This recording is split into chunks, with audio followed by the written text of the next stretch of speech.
And welcome to week 2 of the Final Drive. I'm Zach Hanley. He's Andrew Bannister. And like any good team, we spent the week watching film. We sure did, yeah, and making adjustments so that we could improve on last week's performance and try to go 1-0 this week.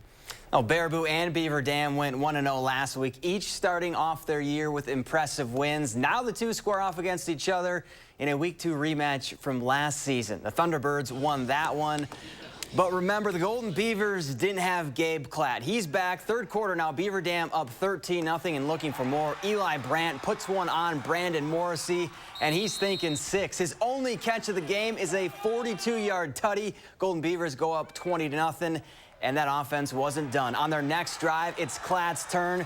Ooh, get off me. He gone 78 yards to the house. Klatt finished with 179 yards and 2 TDs. And they still weren't done. This time, Bryant pump fakes and throws a short one to Kyler Keel.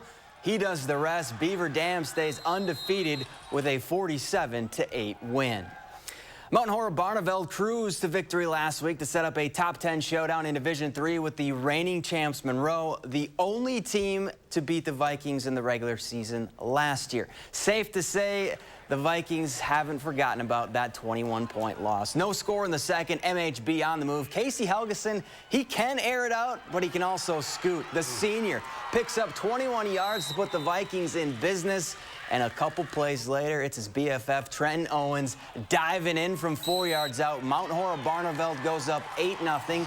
Now they get the ball back, and this time it's Helgeson faking the handoff and finding pay dirt. MHB moves to 2-0 with a 36-13 win.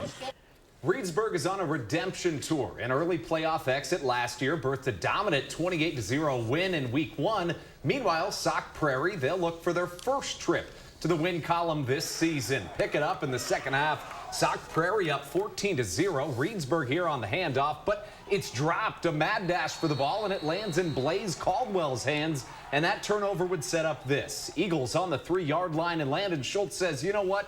I'll just do this myself. The touchdown run put Sauk Prairie up 21-0, and then later in the third quarter, Reedsburg just trying to get something going. They fire up a prayer, but it's answered by Sauk Prairie's Caden Hermsdorf. Eagles win it with ease, 34-0, the final. In Division 1, Middleton moved to 2-0 with a 35-0 win at Waterford. And after a heartbreak last week, Verona got their first win of the season in dominating fashion. They beat Kenosha Indian Trail 42-14. Down in Division 2, Waunakee rolled over the top-ranked team in Division 3 with a 30-7 win. And Sun Prairie East dropped their first game of the season. The Warriors and Cardinals will square off next week. Now for two teams with a very different start to the season. Last week, McFarland won, make that loss 51-0, and they got to flip the script somehow, and that means that starts now. Meanwhile, Lodi won 38-0 in week 1, and that would earn a number 2 ranking in Division 4 for the Blue Devils. Scoreless in the first quarter. McFarland's Braylon Roeder throws the pass, but there's Paxton Krugman sneaking in to pick it off, and just when you think he's done, everybody tries to bring him down. Not today. Chugging and lugging. Krugman all the way back inside the 10, but Lodi struggled to capitalize. They got stuffed at the line and had to settle for a field goal. Or did they? Jacobo Rosales says why not, hucks it into the end zone and finds his man Brady Pulls. How about that for a touchdown? Later in the game, Lodi up 7-0 and Kyler Clemens with a lane. You can try to stop him, but you're not gonna. This one, a absolute runaway from Lodi. They win it 49-3. Staying in Division 4, Edgewood falls on the road to St. Mary's Springs at the top-ranked team in D5. Columbus, in the meanwhile, led by the beastly back and Colton Brunell, kept on rolling. They top River Valley 42-7. Last year, Darlington and Prairie to CHIEN reached their respective WIA semifinals, but both just fell short. This year, they're reloaded and each ranked in the top 4 in their divisions.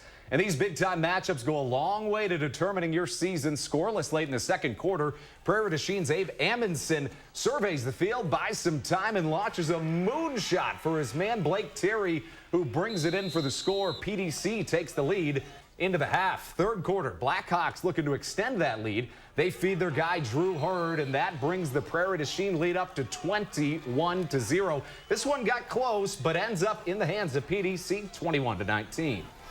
Nothing's better than a little rivalry game, and we got one in week 2. 9 miles separates Belleville from New Glarus-Monticello, so all these guys know each other. Plus, they actually team up together to play other sports. Wildcats have won 3 straight in the Highway 69 rivalry. Scoreless in the third, 4th and long for Belleville in the red zone. And Max Marty comes up with the hit stick to stop the drive. Still zeros on the scoreboard in the 4th quarter. Glarner Knights driving, and Marty's going to weave his way in and out of the defense and then down to the 5-yard line. But that Wildcat defense would hold. 4th and goal from the 4. Owen Nemec swats the ball away, but Marty would score with 2 minutes left in the game, and New Glarus-Monticello gets the rivalry win 7-0. Other scores to pass along, both Broadhead Judah and Potosi-Cassville moved to 2-0 with impressive wins. Cambia Friesland and Blackhawk Warren were also winners tonight.